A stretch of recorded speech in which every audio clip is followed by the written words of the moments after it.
Hello, and welcome to our our fourth ever EPP event. We are very honored to be joined this evening by Costas Mavrides MEP, who is the chair of the political committee for the Mediterranean.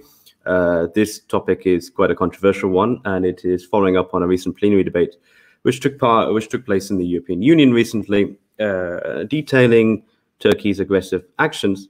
The EU worded it as the negative impact of Turkey on the stability of the region, but it is clear that Turkey is ramping up its aggressive military maneuvers in the area. Before we get into the event, again, I will introduce myself. I am Dylan Carter. I'm the founder of the European Policy Platform. We are a non-partisan organization which hosts speakers events and webinars with politicians from across Europe. We host intellectuals, academics, and politicians. We are completely not-for-profit, registered in the United Kingdom, and we were born out of the coronavirus crisis. We realized that going forward into the future, we wouldn't have the same luxuries of having normal speaker events. And so we had to innovate, moving our events online and appealing to larger audiences and attempting to modernize in these COVID times. I'd like to thank our co-hosts for this evening as well. These are some very reliable co-hosts of ours, and we thank them for their support and for sharing our events. These co-hosts are the Edinburgh University European Union Society and the University College of London International Relations Society.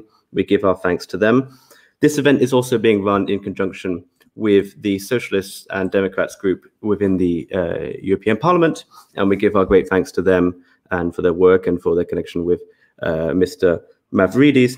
Without further ado, I will bring Mr. Mavrides on to discuss his own background and how he came into his current position as chair of the political committee for the Mediterranean. So without further ado, I bring on Mr. Costas Mavrides MEP. How are you, Mr. Costa? Good afternoon from Brussels, dear Dylan Carter, and I would like to extend my warm salute to everyone watching us across Europe or perhaps across the globe. And I hope this to be one informative and interesting discussion. And by the way, whether this is a matter of luck, it couldn't be at a more timely incidence as of the current stage of the actions of Turkey in the Mediterranean. And by the way, once again, I'd like to thank you for this initiative, and not only you personally, but also the European Policy Platform, and hope to have more such events in the future as well. I look forward to that as well. Before we get into the more Turkey side of it, I'd like to first start by asking you a little bit about your background, your career with the Democratic Party in Cyprus, and maybe your own relationship to this problem as being a Greek Cypriot yourself, and of course, with the invasion and the current occupation of the northern part of Cyprus. How has this affected you in your career and your personal life? Okay, let's start with that. First, I need to say that this is my second term. I'm on the 6th year being a member of the European Parliament. In Cyprus, I was not in parties. I was more known as an academic, an expert on finance, and I became very well known during the financial crisis at the time of 2013, 2014. But at the time, I thought of getting into politics, and here I am. I was elected with the Democratic Party of Cyprus, which is a center party. And we choose to belong in the political family of the Socialists and Democrats. And I keep emphasizing that we are a political alliance. We are not the Socialist Party of Cyprus. We are the Democratic Party of Cyprus, which were basically center-oriented.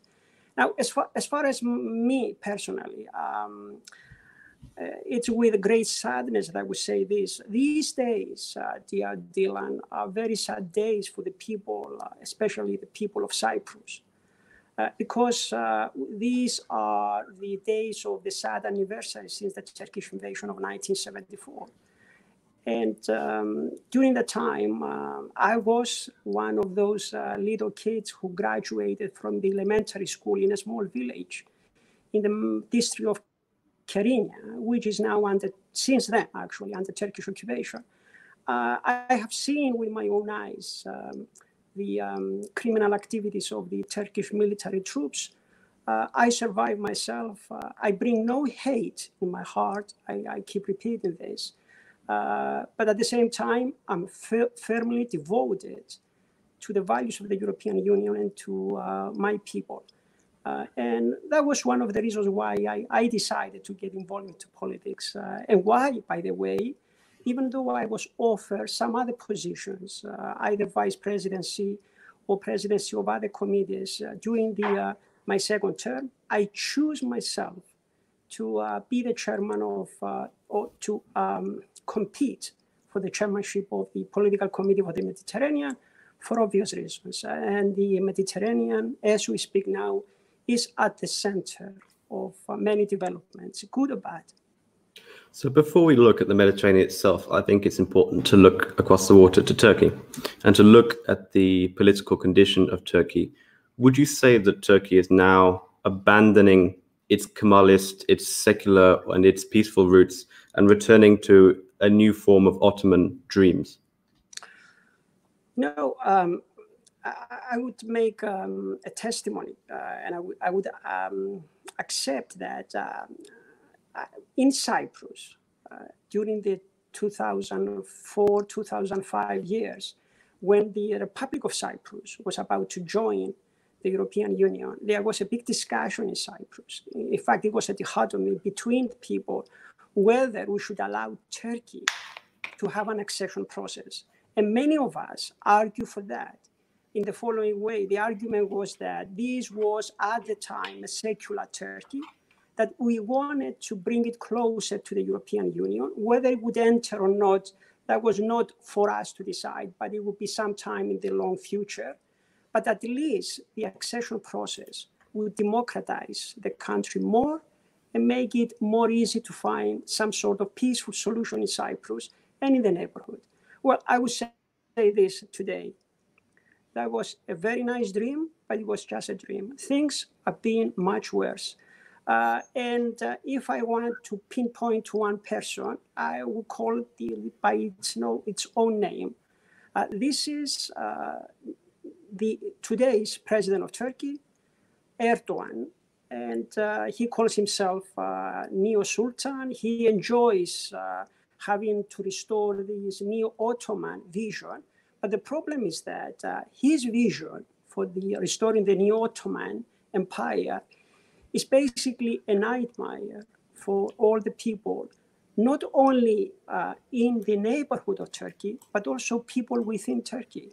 I've known academics since the times I was in the United States, serving as an academic, and I have maintained contacts, and I could tell you that many people in Turkey disagree with Erdogan, but there is nothing they can do. The whole apparatus of the state now has been subjected to his own whims. And I would say one good example. The first thing he has done after the so-called coup d'etat, because I call it since then a control coup d'etat, is that he replaced the vast majority of judges, and therefore he controls the judicial system in Turkey. Therefore, if he disagrees with you, it's not a political difference. You are committing, based on his understanding, a criminal offense. So to come back to your question, I would say that unfortunately, there is a very close similarity of what was happening with Nazi Germany during the late 1930s with the so-called appeasement policy. The appeasement policy was officially a policy of the then Prime Minister of Great Britain, Mr. Chamberlain. And humanity paid a heavy price of bloodshed because of the delays of facing up to reality and giving up concessions to Nazi Germany. I've noticed that, especially the last 4 or 5 years, The same thing is happening now in Turkey. In fact, last week, we had a discussion here in the plenary of the European Parliament where Mr. Borrell spoke with the same way, just like being a representative of the appeasement policy. They might not call it the appeasement policy. They might give it a different name. They call it engagement policy or some other sorts of names, but it makes no difference, my friend. I'd like to read you a quote. You have to face reality. I'd like to read you a quote, which was recently in the press from a far-right nationalist, the leader of the far-right nationalist movement within Turkey. His name is İsmet Büyükataman, I believe. Excuse my Turkish. And I'll just read you this quote that was in the news. It says, "Our advice to the Greek state is that between 1990 and 1922, the people who saw the massacres in the Turkish nation tied the collar of their grandchildren. Otherwise, we remind you that Ataturk is not exhausted in the great Turkish nation. This time they may have to swim until Sicily." With this kind of rhetoric existing in Turkey, does this give fears to the large Greek community within Turkey, to the Greek community within Cyprus?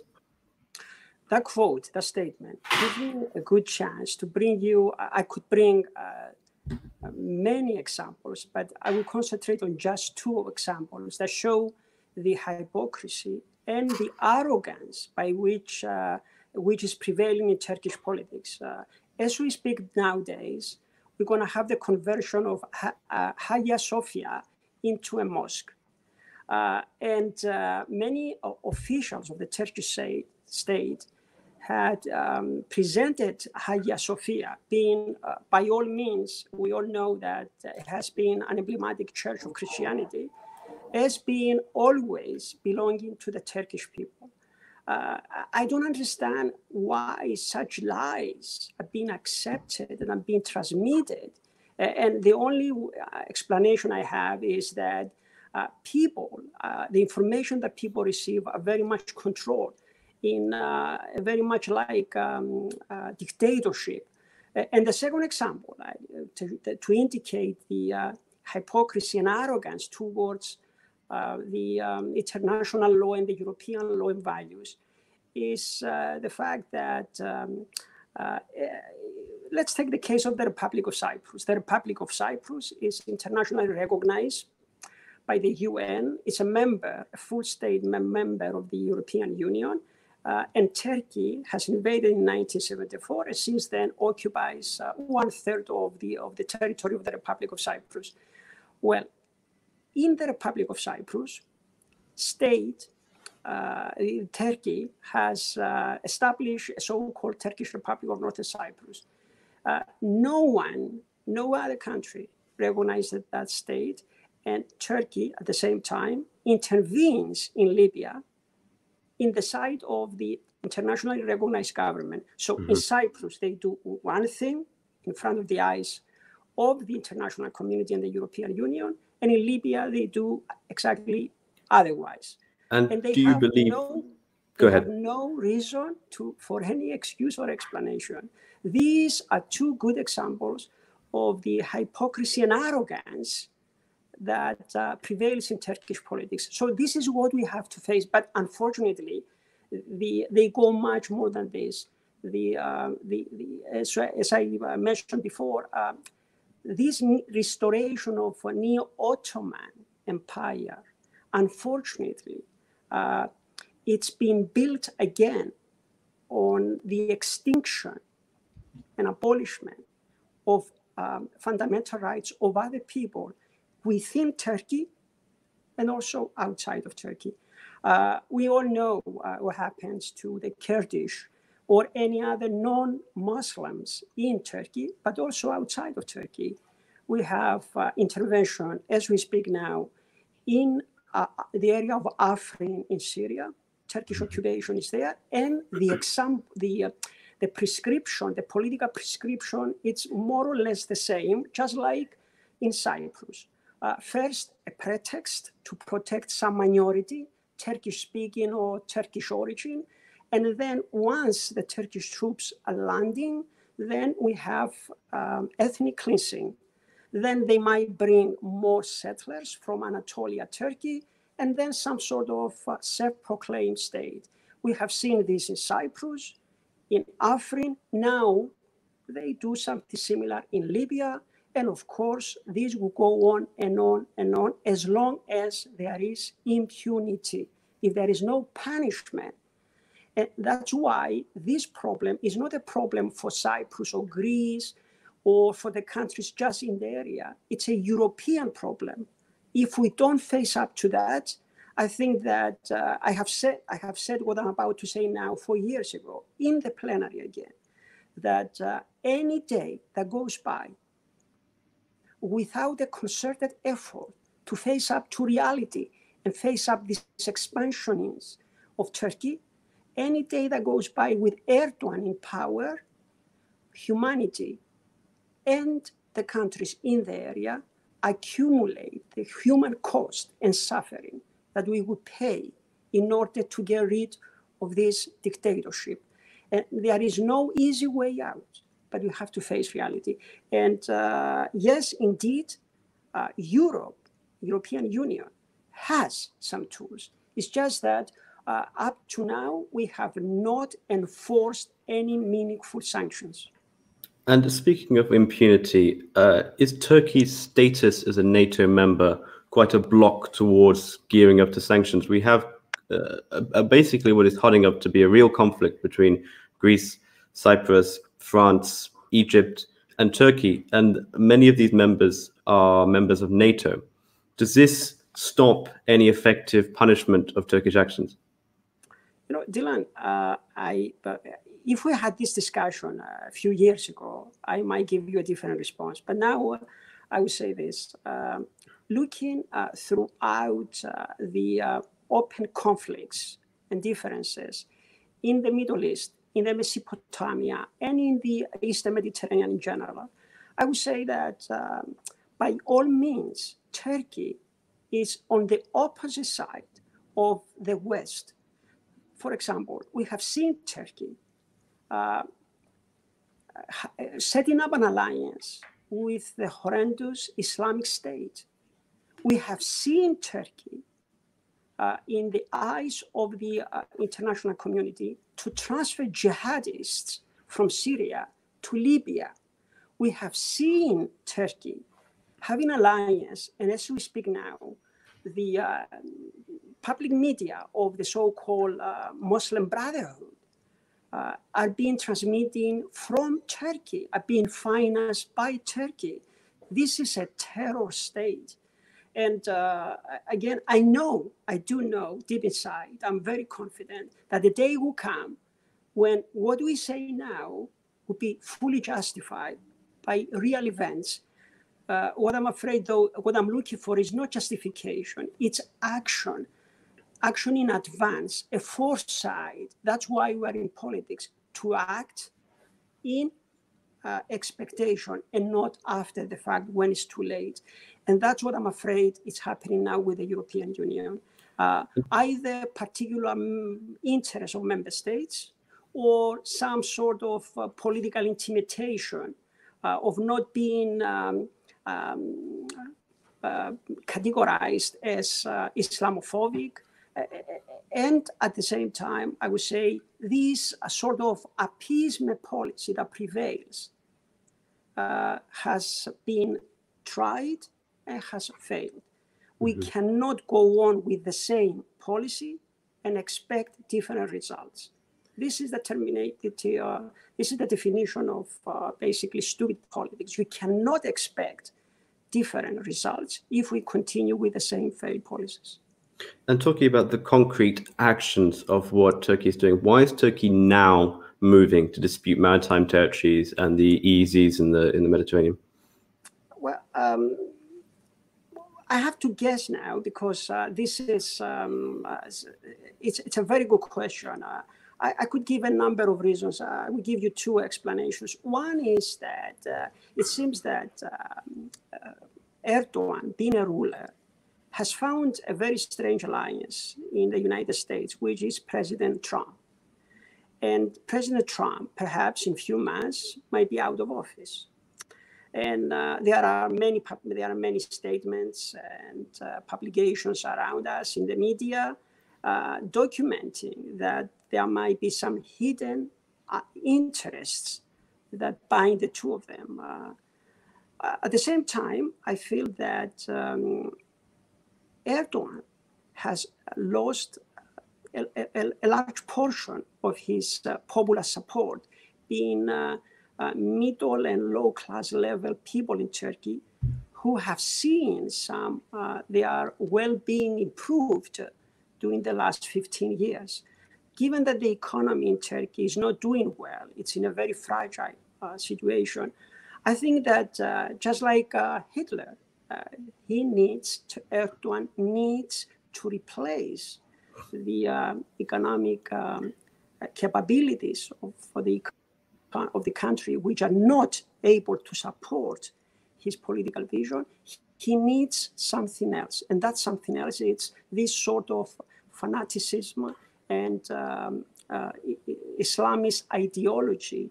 And by the way, I can tell you, given that I've studied a lot about Turkey, especially Turkish education, in the Turkish educational system, there is a day of celebration for conquest. So in the name of conquest, everything is allowable. Criminal acts, as we all know it in the civilized world, in civilized countries, in Turkey, if they are being done in the name of the Islam or the nation, then they are not only well accepted, sometimes they are being presented as heroic acts.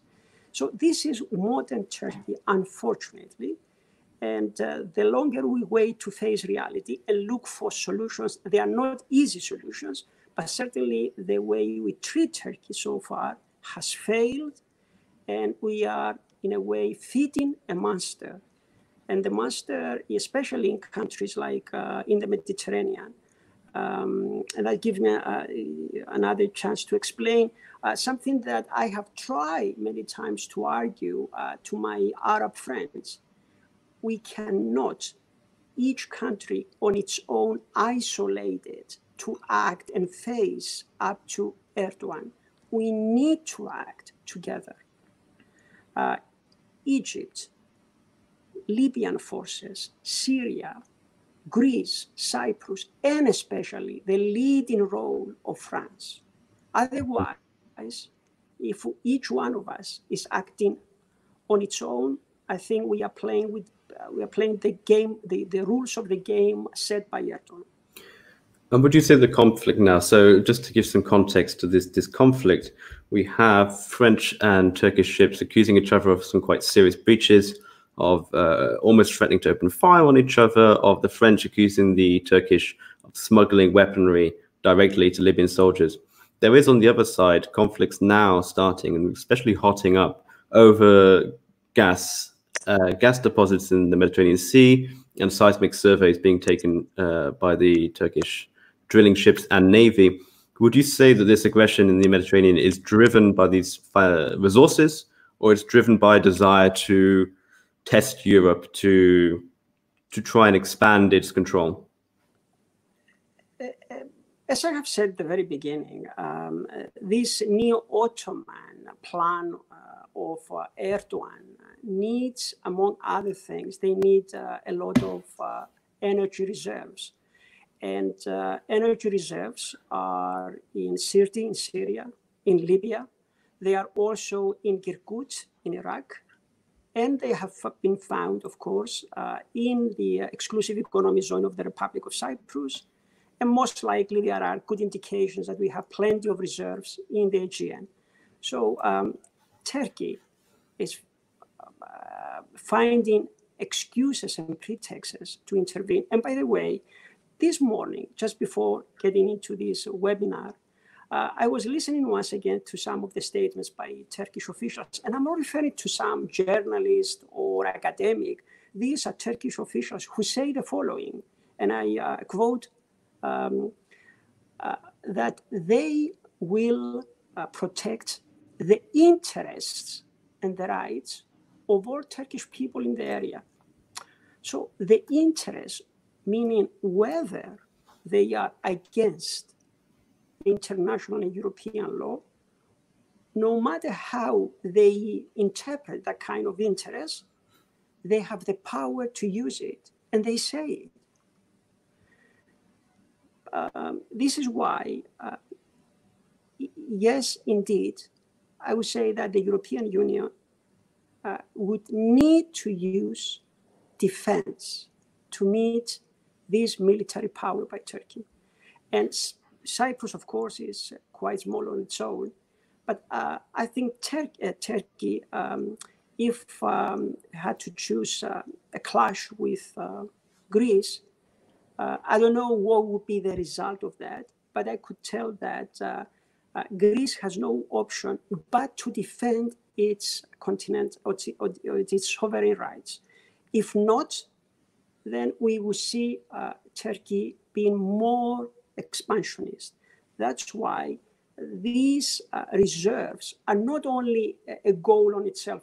I could tell that had it not been there, Turkey would still go for its expansionist plan. But the reserves themselves, of course, they put a time limit, as we know, that they need to be exploited. And that's why Turkey wants to take over and control them and be one of the regional superpowers, having control of energy. And unfortunately, the UN law of the sea, which needs to be the rules of the game, for Turkey, it has no meaning. These are the behavior that resembles today's neo-Ottoman Turkey with Nazi Germany. We can find many other differences, but when it comes to the expansionist policy, I think are quite the same. And when it comes to the way that the European Union tries to behave against Turkey, it's quite the same as the appeasement policy. And that makes me very concerned about the future. As I was sat in bed last night, I was looking at the news, and it seemed that both the Turkish and the Greek navies were setting their course for the island of Castellozo in the South Aegean.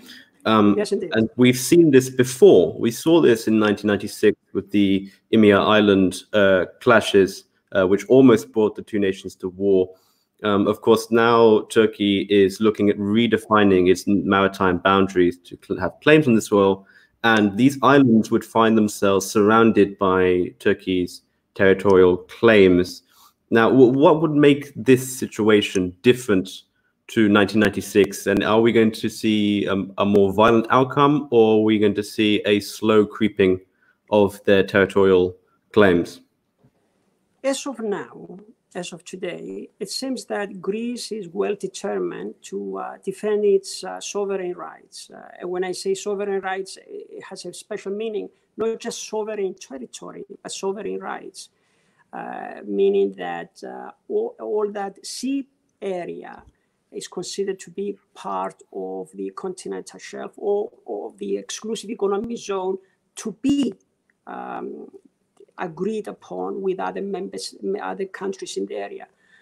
Now, what Turkey has done is it's what has been applied for the last decades, doing steps. So it's a policy of step by step against the sovereignty rights of Greece. But Greece has chosen for decades not to respond, but to give space for negotiation and dialogue. Now, again, listening to the statements by Turkish officials, the goal has been spelled out by themselves very clearly. What they want is, they don't want war. They want to force Greece to go to a negotiation table with the terms of Turkey. Basically, Turkey would demand, and Greece has to give up something.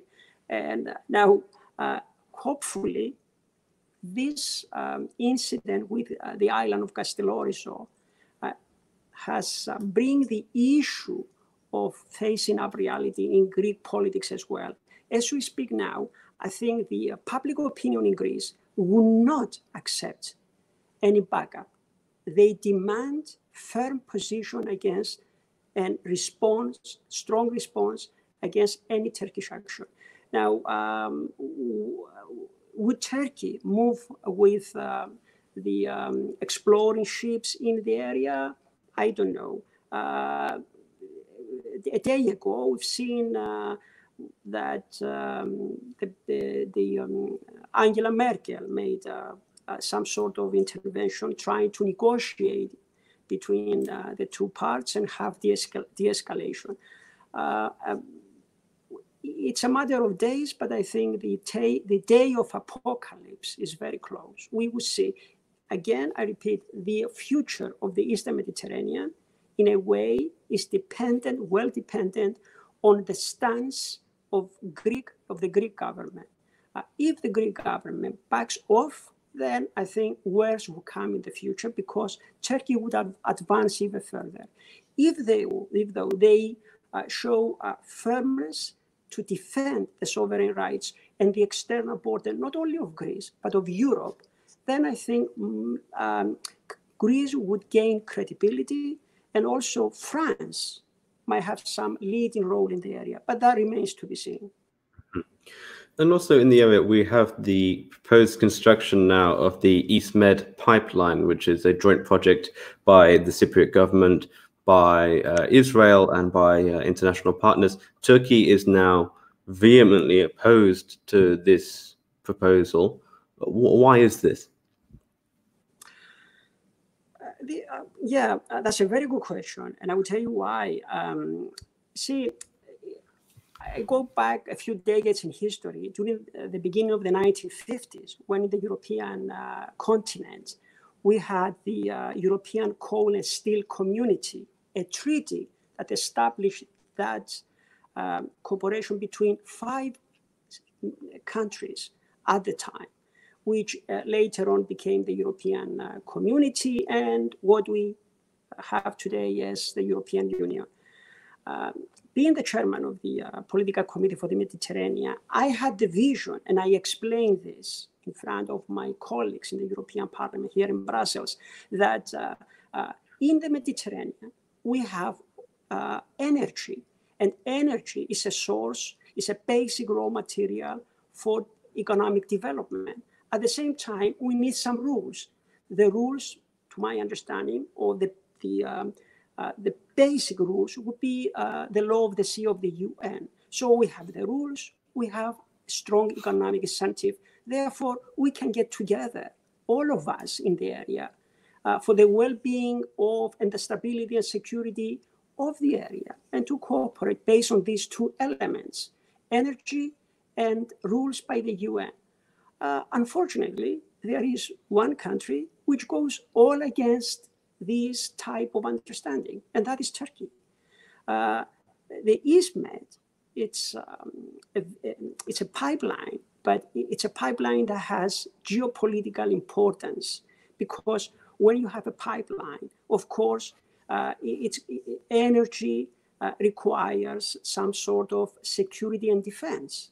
And we all know that the cooperation between Israel, Egypt, Cyprus, Greece, Italy, that is very important in the area. Well, Turkey, of course, understands this and wants to either dictate where the pipeline will come from Turkey to control it, or we will not have any pipeline.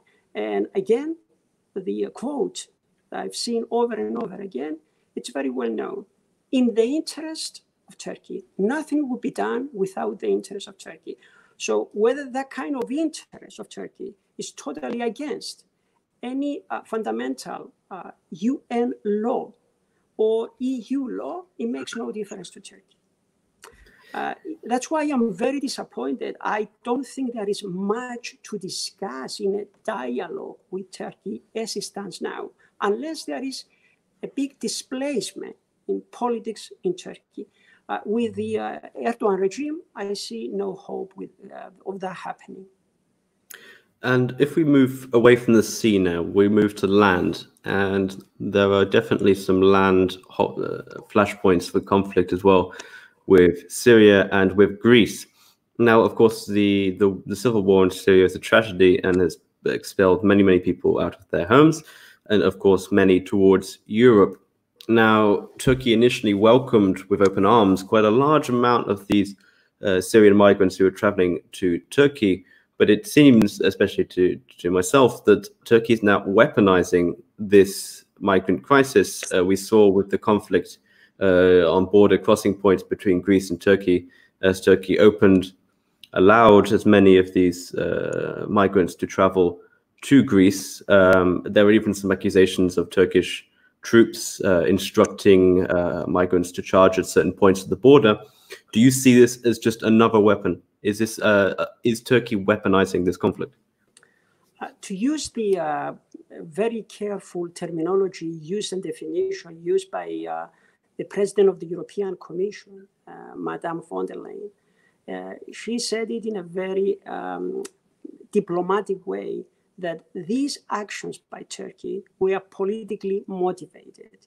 In effect, this is what we would call now in military terminology, this is hybrid war.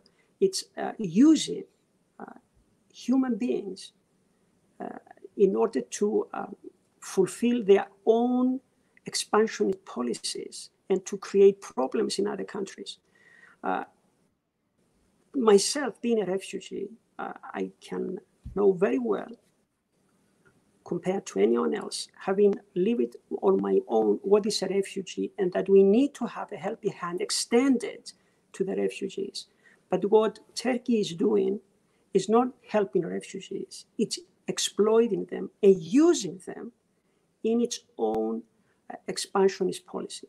That's why we have seen that Greece this time has defended the external borders of Europe.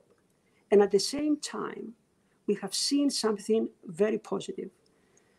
Members of the European Union, such as Austria, Poland, Cyprus, has sent some security forces to help Greece in defending the external border of Europe.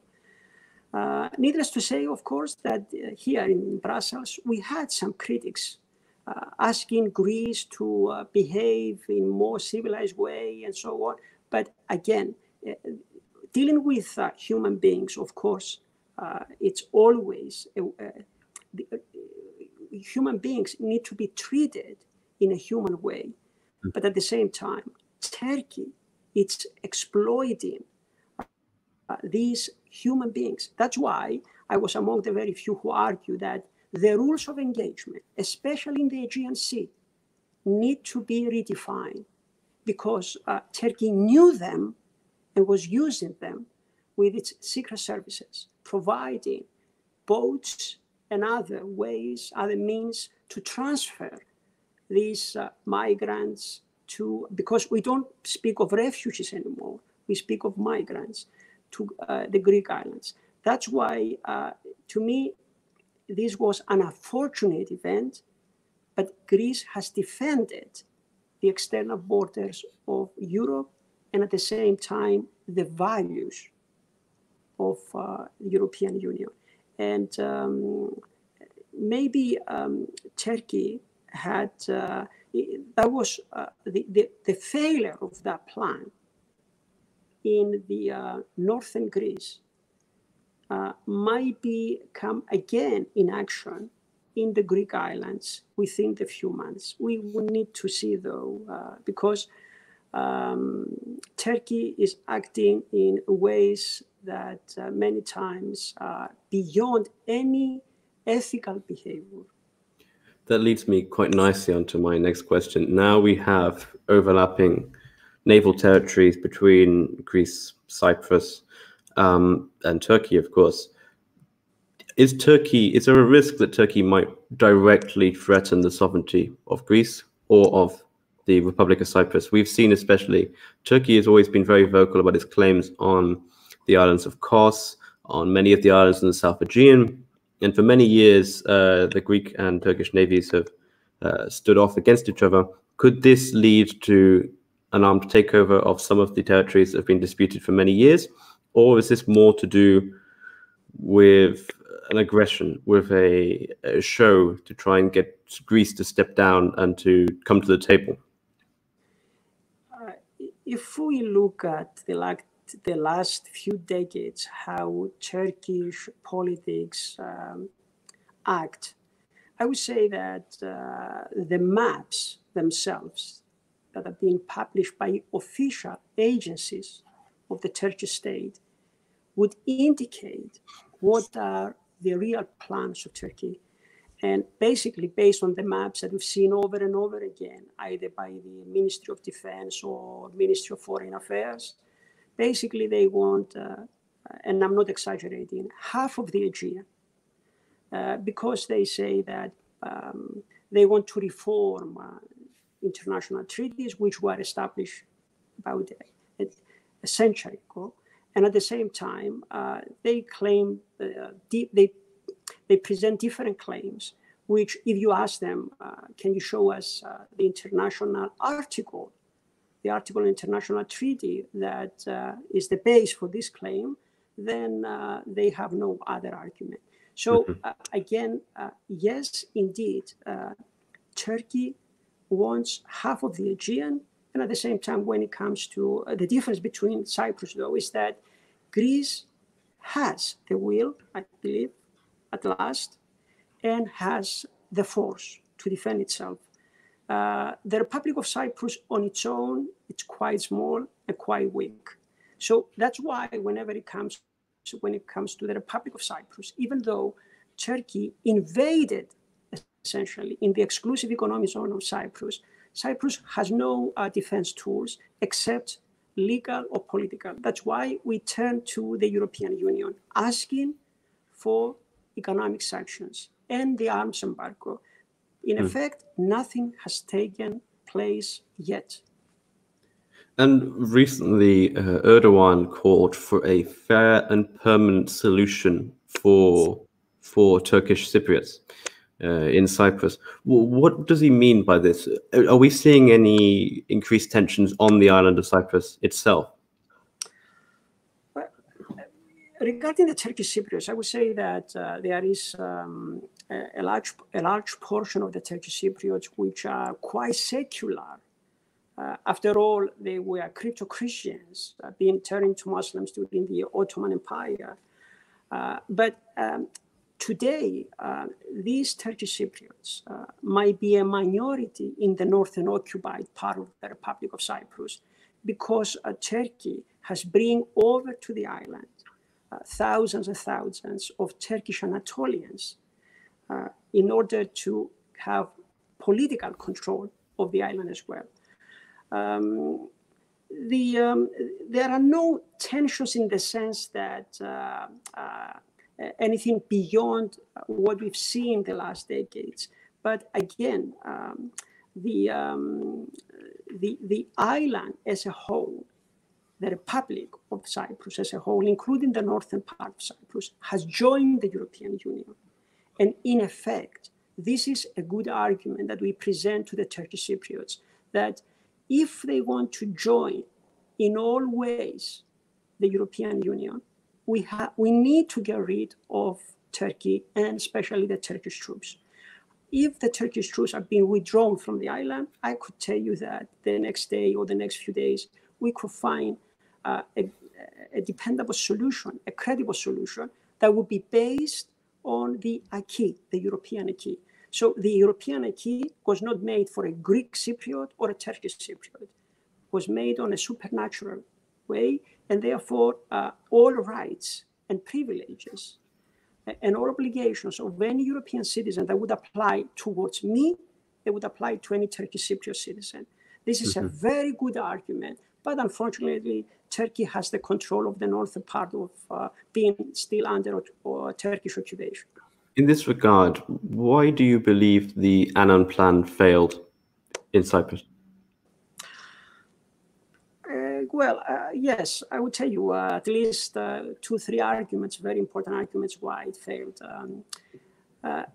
As far as the timing, I need to point out that the timing of the referendum was 1 week before the final full membership of the Republic of Cyprus.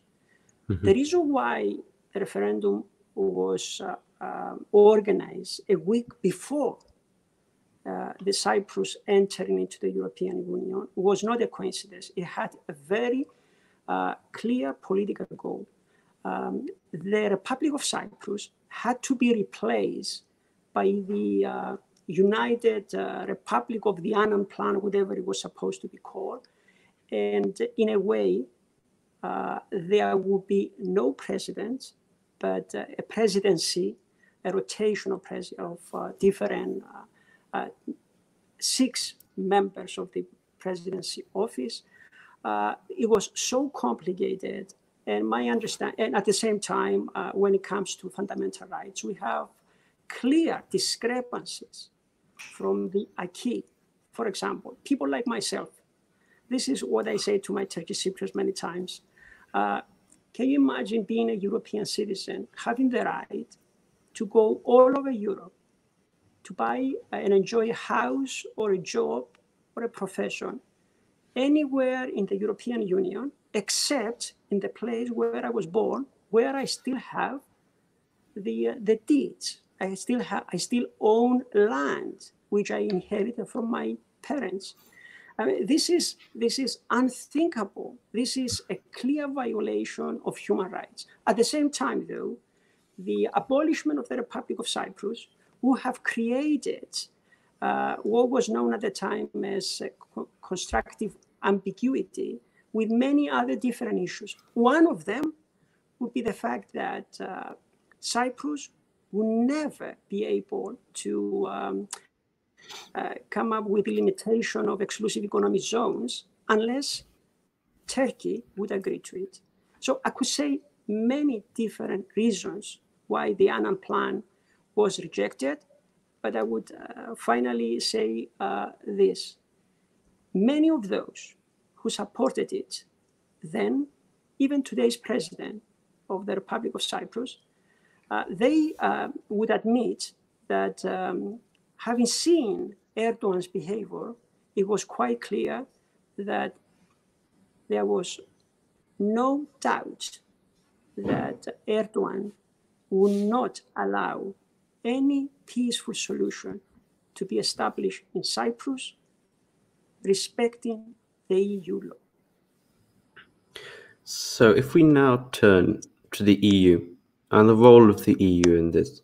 Now, the original motion to debate this in the European Parliament was tabled by the EPP. And of course, there are definitely varying degrees of passion in this debate and hesitance or very much eagerness to stand up to Turkey.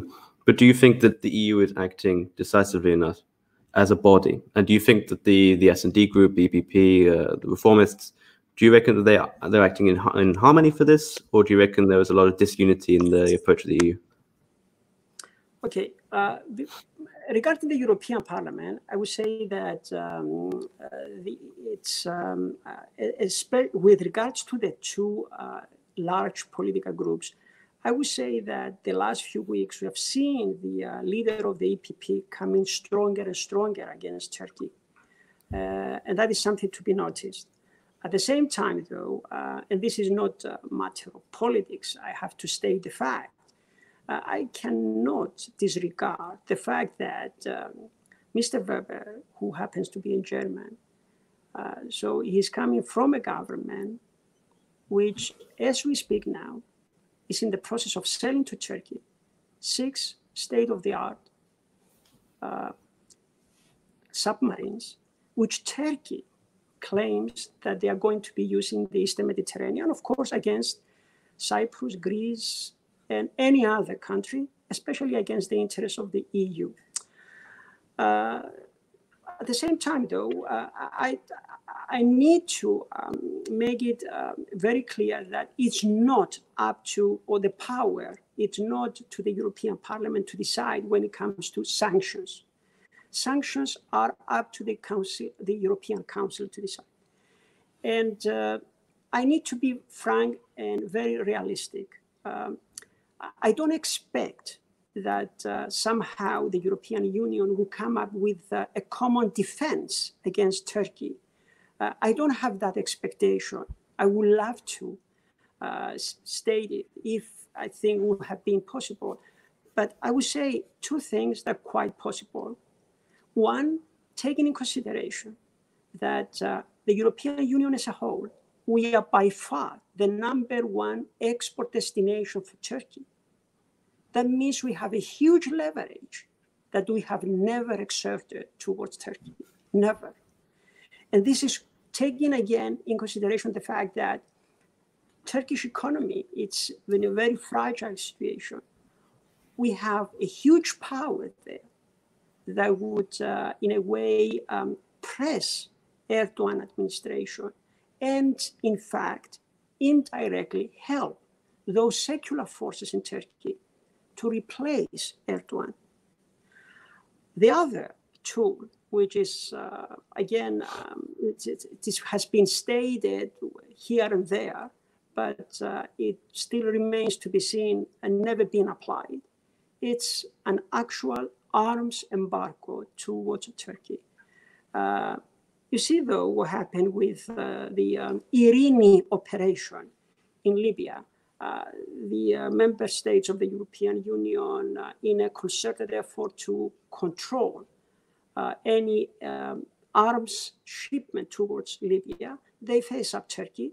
And of course, Turkey has done what has been doing so far, clear violation of international law and direct contempt of European values and rules and regulations.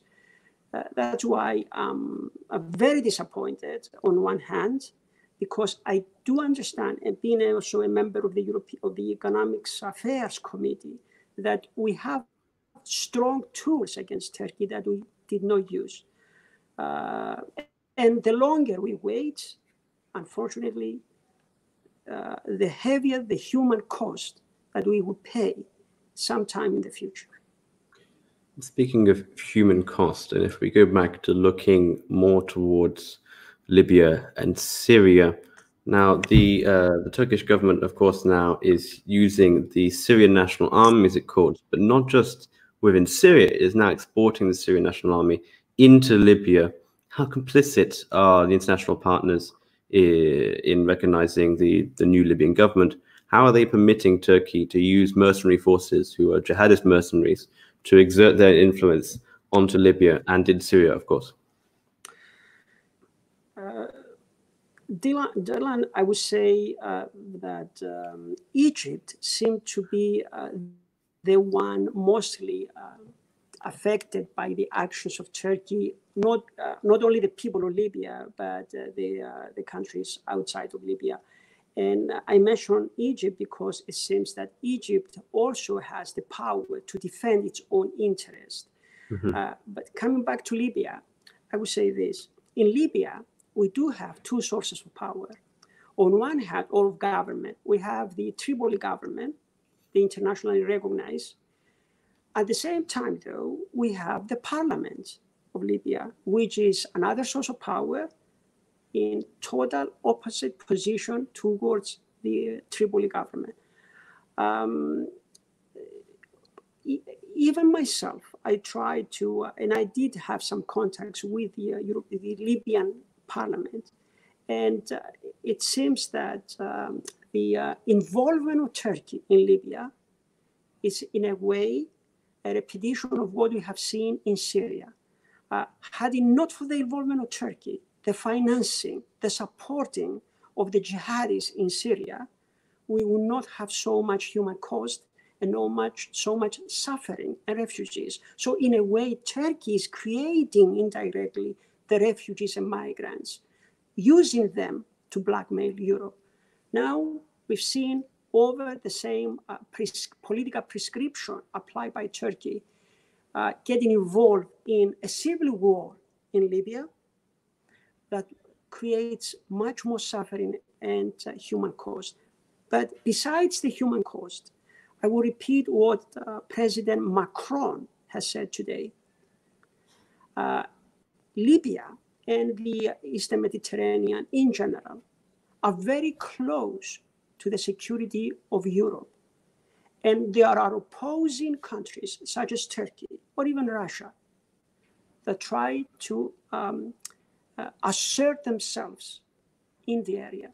But there is unfortunately a geopolitical absence of Europe.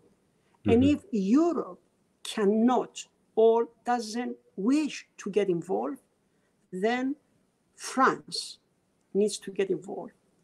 And I think that France can create some alliances with, especially with Egypt and other forces, especially the parliament of Libya, in order to have some stability and to avoid the human destruction that we have seen in Syria.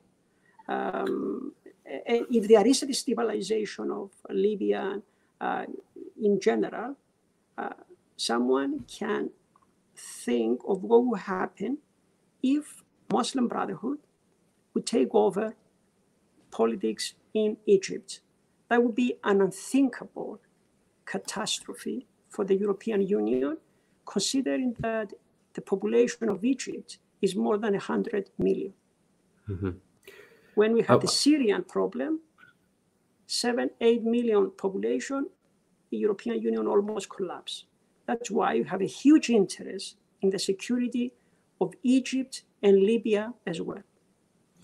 I'm going to put two more questions to you, and then we're going to pass over to some of the comments that we've been receiving. I just want to say to any viewers watching, please comment, and we will get to them if they are appropriate. We will bring them up and they will be answered. So please go ahead and leave a comment. My question I'd like to ask is, if we have Turkey, who is very much powered or enabled by the United States in its position, and the United States, along with its European partners, are supporting in Syria the Syrian democratic forces, how come the European Union and the European nations are allowing the existence of this so-called Syrian National Army to exert such control over Kurdish areas and over the north of Syria? You see, I think that the American politics in the area, especially the absence of a consistent policy towards the Kurds, who have been our allies against the Islamic State, would be written down in history as a very shameful act. It was not only a matter of ethics to help the Kurds, it was also in the interest of the civilized world. Of course, Turkey it's so sensitive to providing any rights to Kurds that would employ its own jihadis or Turkmens in the area and fighting against the in a way, was against the interest of the West. But I think Macron, again, President Macron, made a statement which was widely publicized when it came to NATO. He mentioned, at one time, he commented that NATO is brain dead. I guess he was trying to say that we cannot have Turkey leading the West interests and the interests of NATO into the area. Again, I think that it might be the time when some countries in the area of Mesopotamia and the Mediterranean, we need to forge some sort of alliance. This might not be against NATO, it might be complementary, but it has to be something meaningful to provide security. Because as it stands now, we all have seen that NATO is not able to provide security, for example, for Greece, which is a full member of the alliance. Mm-hmm. This is, indeed, there is a lot of talk besides closed doors about this matter, about the European autonomy, the strategic autonomy of the European Union in matters of defense. There is much talk and no action. I think that this is another level of opposing views between France and Germany. But France can take a leading role in forging such an alliance and, in effect, protecting the interest of the European Union in the extended area of the Mediterranean. Mm-hmm. And I'm going to ask you your final question before we move on to the comments. And you can't read the future, obviously. It's very hard to predict. But I'd like to ask you this, maybe more on an analysis of the state of the Turkish state. Will Turkish aggression end with the resignation of Erdogan? Or does this go further? Is this a very deep-rooted historical issue between Turkey and its relationship with the West? Or is there a modernist force waiting and ready in Turkey to replace Erdogan? That's a very good question, because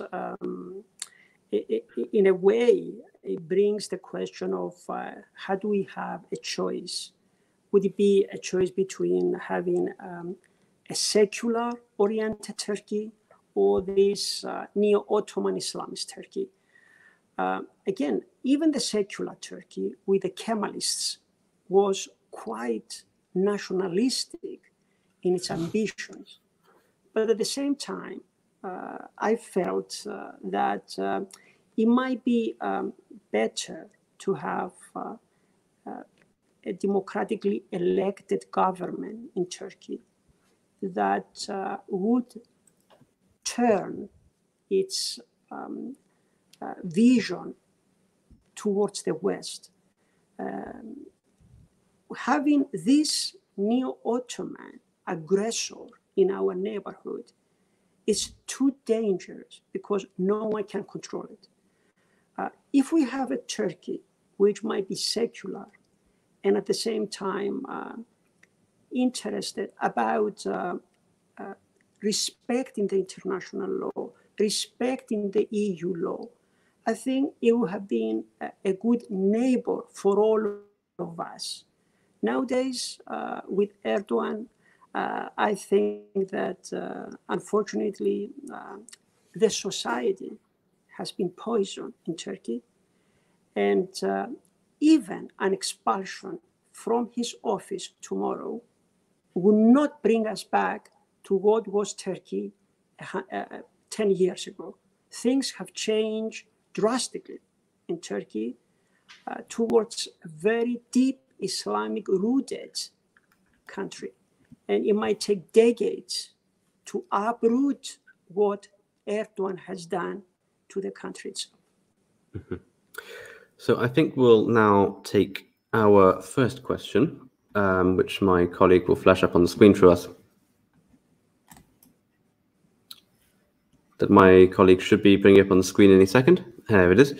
So a question for Costas. There seems to be a weird situation in the region regarding the presence of both Russia and Turkey. On one side, Russia is a country that claims to be the protector of the Orthodox people, and many Russians reside in Greece and Cyprus. Simultaneously, Russia won't be doing anything about the situation about the Hagia Sophia, declaring it an internal problem, and is often siding with Turkey against the West. And yet the two countries also have a history of bickering. It's been cut off, so I'm going to have to read. Bickering with, they're the two, what is the role of Russia in all this maybe? And there's quite a deep Russian community within Greece.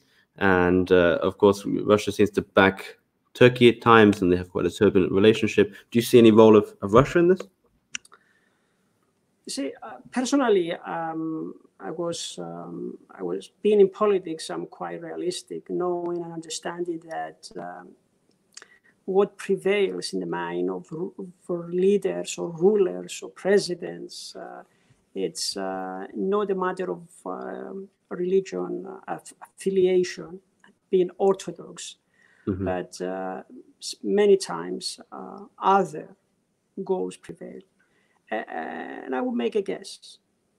What's in the mind of Putin nowadays? It's not to help to extend a helping hand towards Cyprus or Greece, being the same Orthodox Christianity, but his main purpose is to create problems within NATO.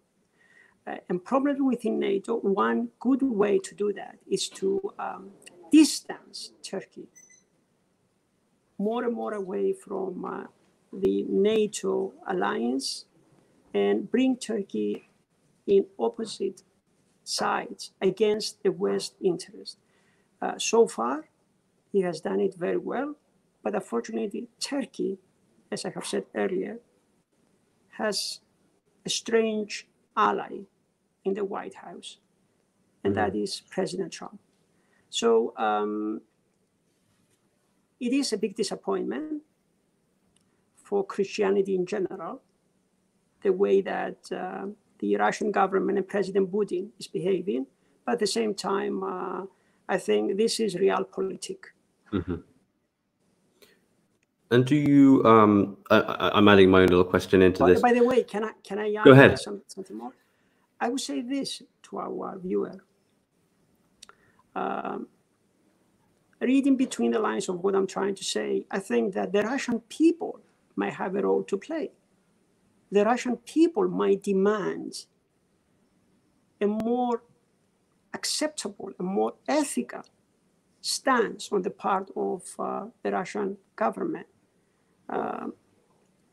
Many times, we in Cyprus and in Greece, we felt and we still feel the Russian people as being our brothers. But this time, it's very clear that they are siding with our enemies. And the enemies, not only the enemies of Greece and Cyprus, the enemies of the civilized world, the enemies who have an expansionist Islamist policy against all that Christianity stands for. I'm going to ask my own little question just to throw in. You mentioned the US election. Do you see, let's say that Biden is elected as the presidential candidate, do you believe that we'd see any difference? Will you see a more a US that got involved more actively or punished the actions of Turkey as a NATO member, or will we see much the same? Dylan, I have been a student and I have worked in the United States for the whole 13 years, and I know and I follow American politics pretty much well. Yes, indeed, I think that if Trump is being replaced, then we will have a comeback of America in a way that will be much predicted by what we have seen the last few decades. But recently, what we see in our neighborhood with President Trump is, despite what he has said that America is first, I would say the other way around. It's his own interests first, and then perhaps America. So yes, hopefully if we have a change in the White House, that would be much more consistent and predicted policies around the globe by the United States. We'll have the next comment put on to the screen now. What do you think the partner countries in Europe will do in case of an actual conflict? Come to the help of Greece or Cyprus, or let the two countries manage? Well, if that was a multiple choice question, I would choose the latter part, meaning that Greece and Cyprus would be left alone. Or let's put it differently. Greece and Cyprus should form their strategies and policies upon the condition that they will have to face reality themselves. Now, of course, forging alliance with France or other countries in the area, it's something which is up to them to decide, to Greece and Cyprus. But expecting large armaments from or naval frigates from European countries, I think that's beyond any realistic expectation. For some specific member states, I think there would be some helping hand, especially in terms of intelligence, for example. But just like what we have seen in Greece with the politically motivated movements of migrants from Turkey, hopefully some specific members of the European Union would extend a helping hand, such as Austria, perhaps, not perhaps, but most likely France, and some others. But again, Greece and Cyprus need to rely on themselves. There is no easy way out. And of course, Greece and Cyprus, especially Greek Cypriots and Greeks, are very strong brothers, and they always have been. Are you seeing increasing fraternity between the two of you at the moment? Is this an experience which is really bringing you two together militarily and economically even? I think it would have been, we would have been much better as Greece and Cyprus if we had established stronger ties when it comes, especially with regards to a common unified defense system. This has been tried about 15 years ago, but it was abandoned by different political priorities at the time. Indeed, I strongly believe that with this last lesson, the societies in Cyprus and in Greece would understand that if the two of us don't get unified against the common threats, then our common future would be in danger. But I want to repeat, and I don't need to mention names, it's not only us who have been threatened by Turkish expansionism, it's other countries as well, Israel, Egypt, and others. Therefore, we need to forge our alliance, having the leading role to France. It is clear that there is a common understanding about the geopolitical role of Europe in the area. And if the whole Europe doesn't want to follow, we are going to follow the ones being threatened in the area. And I think by the end of August, we're going to have a meeting of the 7 Mediterranean members of the European Union, a meeting in Paris again. Hopefully, matters of this would be discussed there as well. I think we will now bring on our next question, if my colleague could do that for us. This is from Matthew Zimmerman. Does China's style of authoritarianism influence Erdogan's policies for centralizing power? Well, I don't think so. I don't think that Erdogan is getting lessons from China's authoritarian style of power. It is, you see, the ideological base of Erdogan is quite different. We can find many similarities between for example, when it comes to breaching of human rights, breaching democratic rule, judicial system which is not independent and therefore not impartial. But the ideological base is quite different. I think Erdogan is having a clear Islamic agenda to impose by restoring what he has in mind as the Neo-Ottoman Empire. And the political prescription, as I call it, has been pretty much the same. A sort of pretext, then we have a military invasion. Afterwards, we have an ethnic cleansing of the people who cannot be considered Turkish enough, and maybe bringing settlers. Then a self-styled, self-proclaimed state, and that would be totally controlled by Turkey. This has been the model, and this has been used, especially in Cyprus, in the northern part, still being under Turkish occupation, and in many other areas, in Afrin, Syria, in Libya, and who knows where. I think we'll have another question coming up soon. This is from Claudia. Isn't the imminent conflict of interest in the external policy of EU a reason that should follow an embargo to Turkey? I would agree 100%. Indeed. And I think that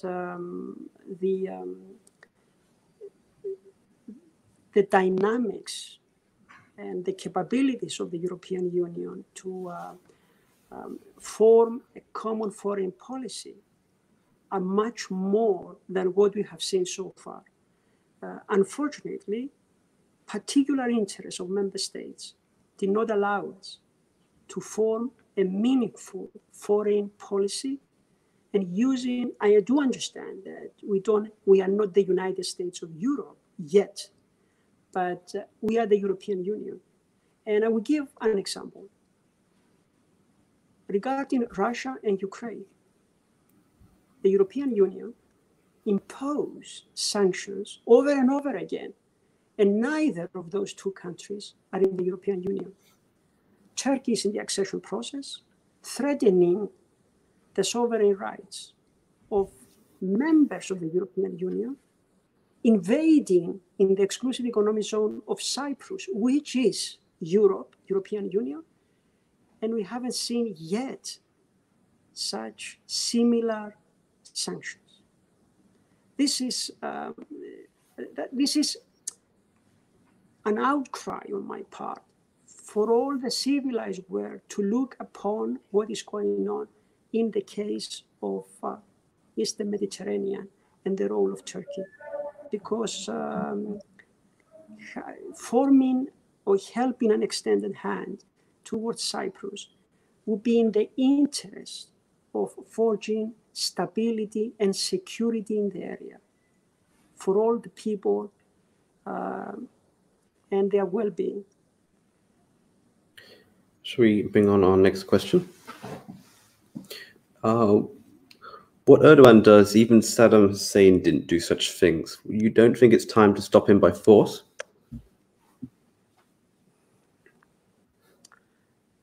Well, if I had the power, I would do that myself too. But unfortunately, it seems that not that many agree that they want to use the force. Unfortunately, I will make a guess. That time will come. And it will come sooner or later.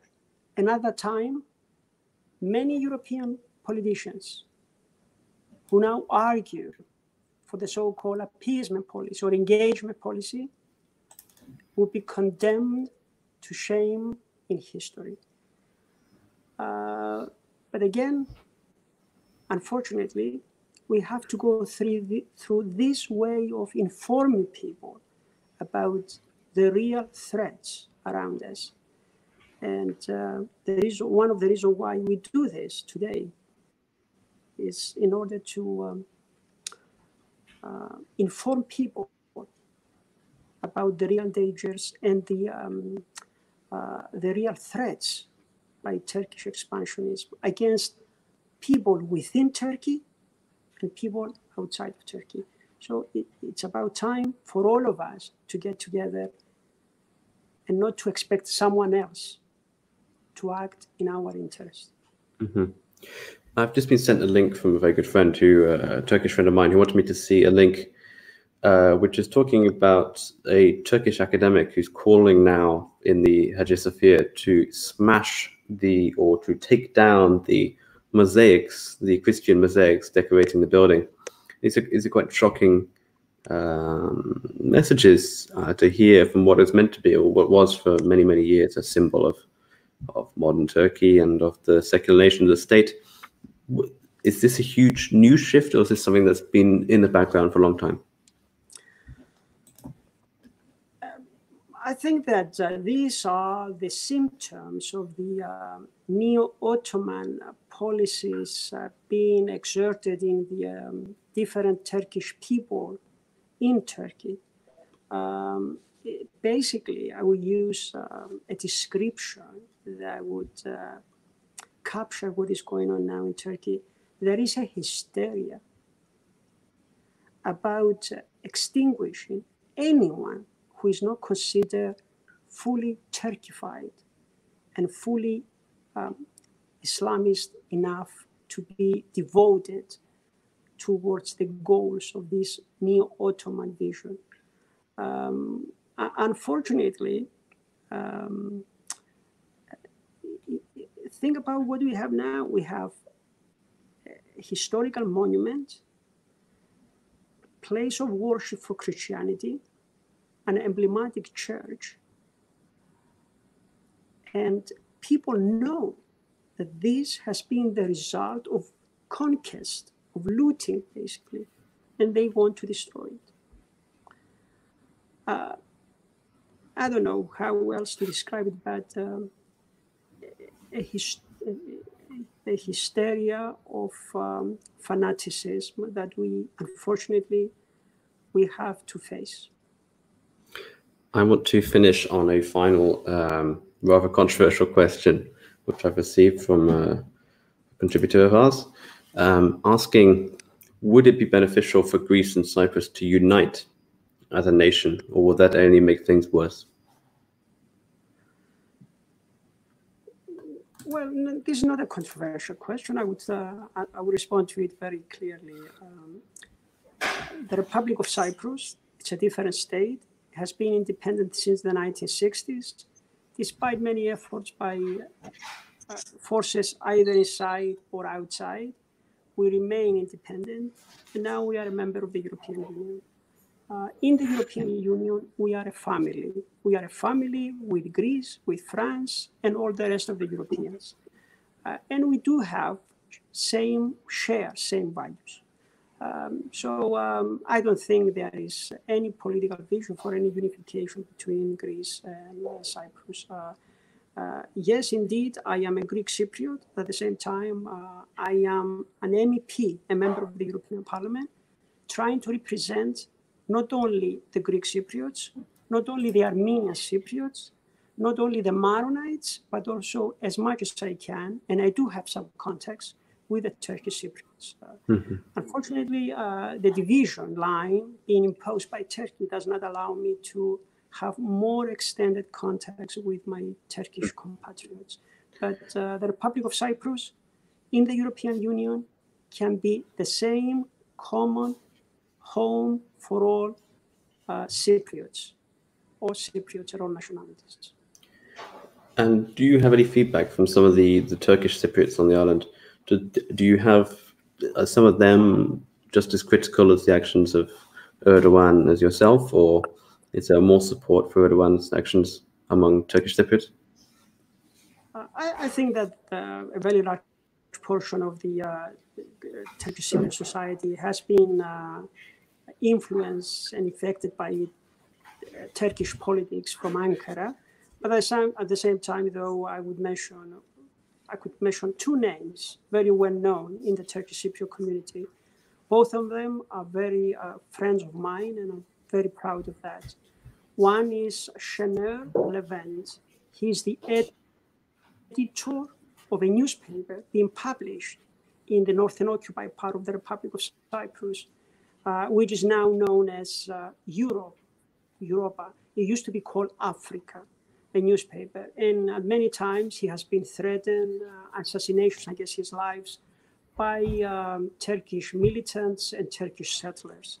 And another man who happens to be the president of the Teachers Association, Turkish Cypriot Association, another Şener, Elçil, that with him also we had an event in Brussels. Me and him, I hosted an event where he was one of the main speakers, and he used wording against Turkey. I could tell you much more critical than I use.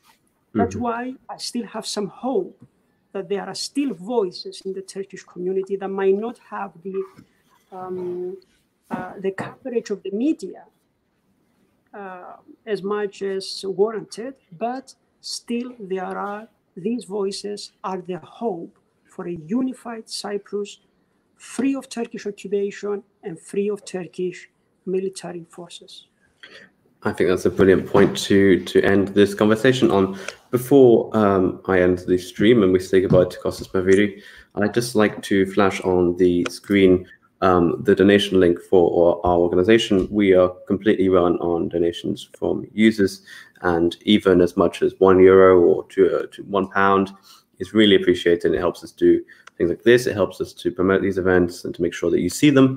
So if you would like to support us, please help out. We also have our website, which is listed below, europeanpolicyplatform.org, where we have all our upcoming speakers, lots of nice things on there, and soon you'll be able to see some of the academics who've put their support behind our organization.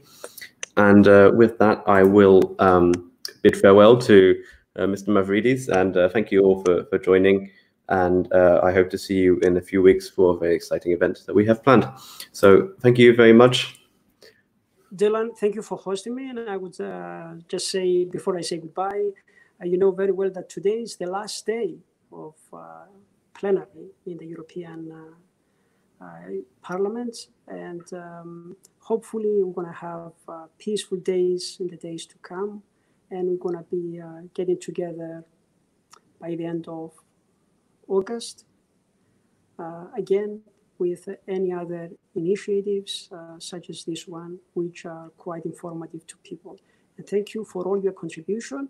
And also, I urge people to help you financially, because I do recognize that, yes, indeed, you are partisan-free, impartial, and very well informed and prepared before today's initiative. I do know very You're flattering now, you're flattering. Right, Costas, I will leave it there. Thank you very much, and we hope to see you soon. Bye-bye.